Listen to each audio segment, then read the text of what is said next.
Mga kabida, isang magandang oras sa lahat at welcome po sa aking channel. Nako po, I don't know kung premature ba to, mga kabida, na pahayag. Okay? Handa daw kasuhan, mga kabida, ni Ombudsman Boying Rimulya. Ito hong si Pangulong Ferdinand Bongbong Marcos, pagkatapos ng kanyang termino bilang Pangulo po ng Pilipinas, at kung meron pong ebidensya, mga kabida, na siya po ay involved sa katiwalian habang siya po ay Pangulo ng Pilipinas, Okay? Ang tanong dyan, kaya-kaya. Okay. Eto, babasahin ko lang po. Ito pong article, ng ang balita ngayon. Kakasuhan si Junior. Yan, yung kanilang titulo po, mga kabida. Hindi umano magdadalawang isip si Boying Rimulya, nakasuhan si Marcos Jr. kung may magsampa ng kaso laban dito pagkatapos ng kanyang termino sa 2028. Basta't may sapat na ebidensya at dumaan sa tamang proseso. Sa isang panayam, tahasang sinabi ni Rimulya na handa siyang kumilos laban sa sinuman, kahit pa ang isang dating Pangulo, kung mayroong reklamo at malinaw na basihan. Ang sabi niya dito, lahat yan may due process, imbestigahan natin kung mayroong mag-file ng kaso at mayroong ebidensya, pahayag ni Rimulya. Idiniin din niya na hindi pwedeng basta-basta maghain ng kaso kung walang matibay na batayan. Ebidensya, lahat yan. Wala tayong pwedeng isipin dito pag walang ebidensya. Matatandaang mananatili si Rimulya bilang ombudsman lampas sa 2028. Kaya natural na matanong kung bukas pa siya sa posibilidad ng pag-usig kay Marcos Jr. pagkatapos ng termino nito. Ayan. So, kayang-kaya doon yung kasuhan ito hong si Marcos Jr. mga kabida, pagkatapos ng kanyang termino. Kung sakali hong meron pong magsampa po ng kasong katiwalian laban ho kay Pangulong Ferdinand Bongbong Marcos. Again, ang masasabi ko dyan, kaya niyang kasuhan yung tao na nagbigay po sa kanya ng posisyon at pinilit hong ilagay po siya bilang ombudsman, mga kabida. Okay?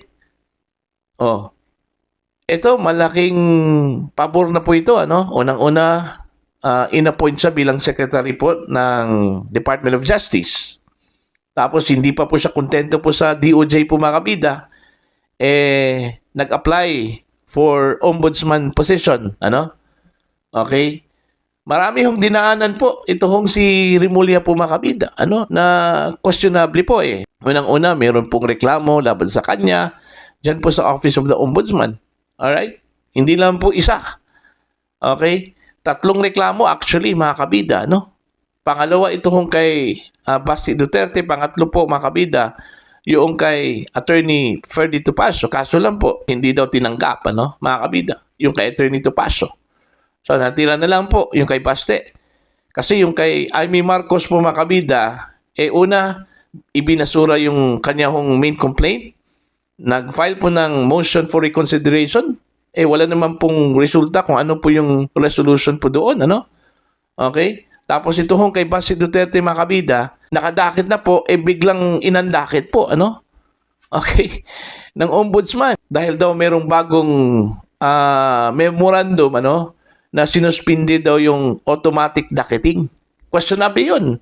Kasi bakit nataon doon ho sa petsa kung saan nag-file ito hong si Basti Duterte? Bakit hindi po lahat, mga kabida? So yun pa lang, questionable na po, Parang lumabas tuloy, mga kabida, na ginawan po ng paraan, para po makapaglabas po ng clearance ito pong Office of the Ombudsman pabor po kay Secretary Boying Rimulya at the time. Yun na lang yung kailangan . In fact, binigyan po siya ng leeway, pabor ng JBC, mga kabida. Meron sanang nakatakdang petsa that time, para gawin itong final deliberation po, mga kabida, para sa shortlist. Subalit pinospone po, Hindi po natin alam kung ano po yung kadahilanan po, mga kabida. Basta pinospone para bang binigyan po ng sapat na panahon itong si Rimulya na makasecure po ng clearance, Nakasecure nga. Nahabol nga Di ba? Nung petsa 5 ng Oktubre, ginawa ang deliberation po, mga kabida. Linggo ng gabi. See? Tapos kinabukasan po, mga kabida, meron na pong umugong na balita, na i-appoint na itong si Secretary Rimulya bilang bagong ombudsman. Subalit hindi natuloy. At in fact, una pong naglabas dyan, mga kabida, itong si Senator Amy Marcos, na on the following day, after the deliberation, hihirangin na raw bilang bagong ombudsman ni Pangulong Marcos, itong si Boying Rimulya. Pero hindi natuloy yun, mga kabida, after 2 days pa po. At yun, inanunsyo po ng Malacanang na nakapili na raw si Pangulong Ferdinand Bongbong Marcos ng bagong ombudsman sa katauhan po, mga kabida, ni Boying Rimulya.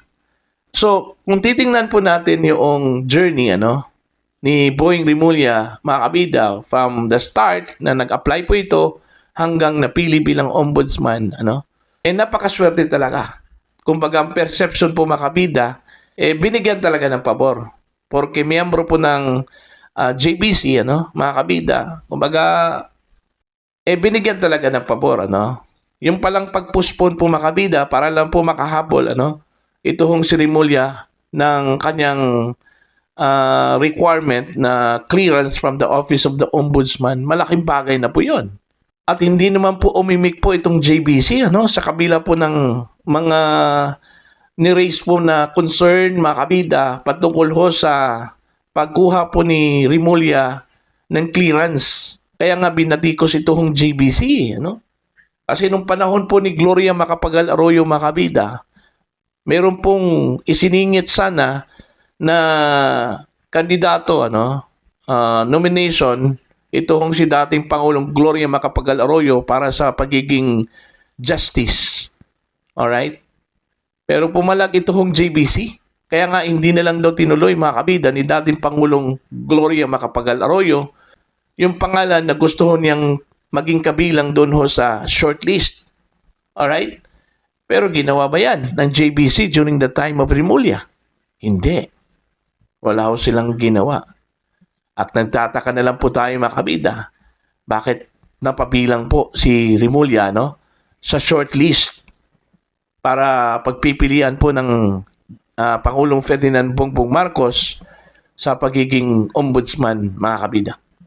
Ang tanong, kaya-kayang kasuhan po, ni Boying Rimulya, itong si Pangulong Marcos, sakali hong bumaba na po ito sa pwesto, mga kabida. Alright? Kung sakaling meron pong magsampa po ng kasong katiwalian laban sa kanya, lalong-lalo na po, ngayon, sa issue po ng corruption po, mga kabida, na meron pong posibilidad, na meron pong pananagutan dito, si Pangulong Ferdinand Bongbong Marcos, lalong-lalo na po sa issue po ng 2025 national budget.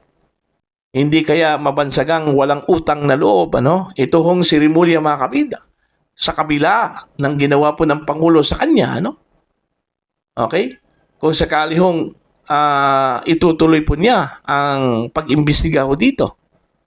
Actually, pwede naman pong hanggang salita lang po yan, mga kabida. Total, malayo pa po yung 2028 Makakalimutan po yan ng taong bayan, mga kabida. Alam naman po natin na ang taong bayan po madaling makalimot, mga kabida. So, titingnan na lang po natin yan sa 2028. Kung yung mga sinabi po ni Rimulya ngayon, okay, kaya ba niyang gawin yan, mga kabida, after bumaba itong si Pangulong Ferdinand Bongbong Marcos. Ako sigurado po ako, mga kabida, na sangkatutak po ang isasampang kaso po dito, kay Pangulong Marcos sakali hong siya po ay bumaba sa pwesto, mga kabida. Okay? Sa 2028. Para po sa inyo, ano po ang opinion at palagay ho ninyo dito, ano? Sa sinabi po ni Ombudsman Rimulya, kayang-kaya kaya, ano? Na sampahan po niya ng kaso, ito pong kanyang amo, itong nag-appoint sa kanya, hindi lang po bilang Secretary of Justice, maging pagiging ombudsman po, ano, mga kabida? Hindi ba niya tatanawin ito bilang utang na loob kay Pangulong Ferdinand Bongbong Marcos? Yan ang ating aabangan, mga kabida. Para sa inyong comment at opinion, please comment down. Sa mga hindi pa po subscriber sa aking channel, please subscribe. Just click the subscribe button, click the notification bell, click all para updated po kayo, mga kabida, sa aking mga uploads. Maraming salamat po sa inyo lahat.